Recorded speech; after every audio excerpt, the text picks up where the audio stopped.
Dear viewers, इस topic को अंग्रेजी में देखने के लिए देखिए हमारा इंग्लिश यूट्यूब चैनल। दृष्टि IAS के टू द पॉइंट प्रोग्राम में आपका स्वागत है। आज के एपिसोड में हम बात करेंगे अग्रिम जमानत की, लेकिन सबसे पहले जान लेते हैं कि टॉपिक आखिर खबरों में क्यों है।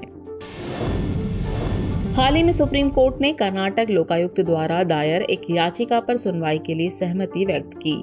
इस याचिका में कर्नाटक उच्च न्यायालय के उस आदेश को चुनौती दी गई थी जिसमें एक विधायक को अग्रिम जमानत यानी एंटीसिपेटरी बेल दी गई थी।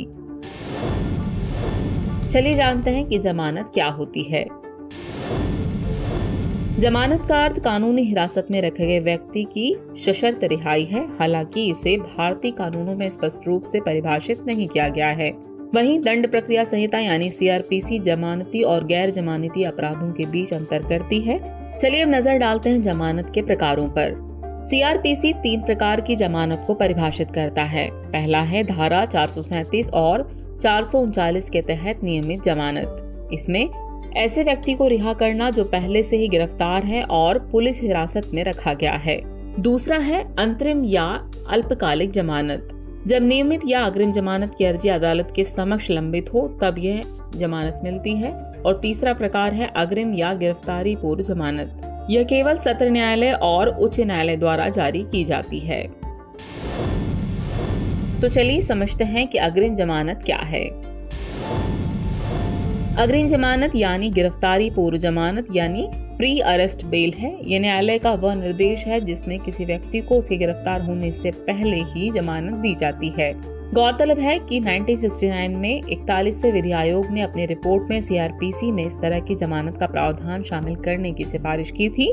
इस सिफारिश के बाद CRPC की धारा 438 के तहत अग्रिम जमानत का प्रावधान किया गया था। इसका उद्देश्य व्यक्तिगत स्वतंत्रता के अधिकार के मनमाने उल्लंघन की रक्षा करना था। अब समझते हैं कि ये कब दी जा सकती है यह अग्रिम जमानत।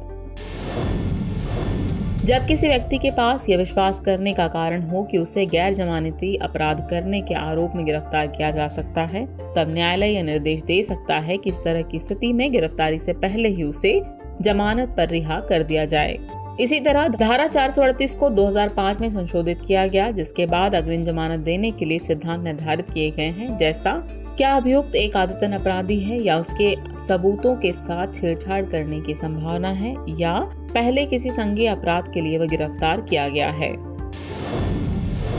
और आखिर में बात अग्रिम जमानत प्रदान करने की शर्तों की।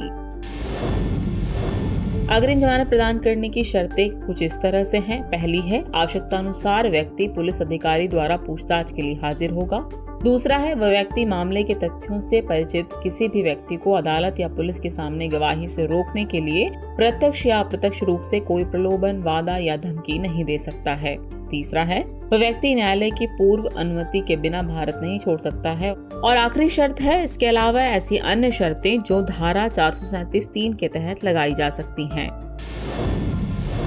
चलिए वक्त हो चला आज के टॉपिक से रिलेटेड अभ्यास प्रश्न को नोट करने का। तो अभ्यास प्रश्न है, अग्रिम जमानत के संबंध में निम्नलिखित कथनों पर विचार कीजिए। कथन 1 है इसे भारतीय कानूनों में स्पष्ट रूप से परिभाषित किया गया है। कथन 2 है यह केवल सत्र न्यायालय और उच्च न्यायालय द्वारा जारी की जाती है। उपयुक्त में से कौन सा ऐसे कथन सही है या फिर है? आपके ऑप्शन है केवल 1, केवल 2, 1 और 2 दोनों, या फिर न तो 1 और न ही 2। तो व्यूअर्स इस प्रश्न का जवाब कमेंट बॉक्स में देना न भूलें। जल्द ही मिलते हैं नए एपिसोड में नए टॉपिक के साथ। तब तक के लिए शुक्रिया।